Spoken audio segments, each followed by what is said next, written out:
Israel अपने दुश्मनों को वक्त बताकर मारता है, संभलने का मौका भी नहीं देता है। हमास के हमले के महज 72 घंटे बाद इजराइल ने ऑपरेशन शुरू कर दिया था, लेकिन ईरान के पास उतना टाइम भी नहीं है, क्योंकि ईरान ने बारूदी ट्रेलर दिखाया है। इजराइल इंतकाम की पूरी पिक्चर के लिए तैयार है। ईरान ने ड्रोन और मिसाइल की पावर दिखाई है। इजराइल एयर पावर का मोस्ट शॉकिंग शो दिखाएगा।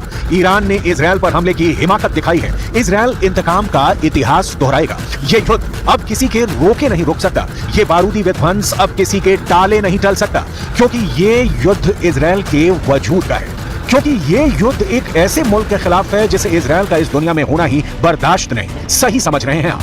ईरान को इस धरती पर इजराइल की मौजूदगी खटकती है, इसलिए ये जंग आर पार के मोड़ तक जाएगी। इजराइल इसके लिए तैयार बैठा था, मौका ईरान ने दे दिया है। 300 विस्फोटक हथियारों से हमला कर ईरान ने इजराइल को युद्ध के मैदान में बुलाया है। दुनिया जानती है कि जब भी इजराइल जंग शुरू करता है तो खत्म अपनी शर्तों पर करता है। इजराइल क्या क्या करने जा रहा है? तेहरान में टेरर क्यों है? ईरान इजराइल टकराव की लास्ट स्टेज क्या होगी? इसकी अटकलों ने दुनिया भर को थर्रा दिया है। इजराइल के हथियारों की काट किसी के पास नहीं है। इजराइल जैसे सोल्जर बहुत कम सेनाओं मोसाद भी जंग के लिए तैयार है। इजराइल फुल फोर्स में अटैक मोड में आने वाला है। ईरान के पास डेडलाइन भी महज 48 घंटे की है। इस टाइमलाइन के बाद क्या हो सकता है?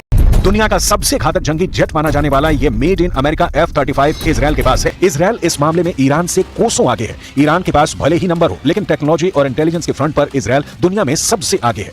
लेकिन ईरान को बेहद कमजोर समझना भी इजराइल की बड़ी भूल साबित हो सकती है।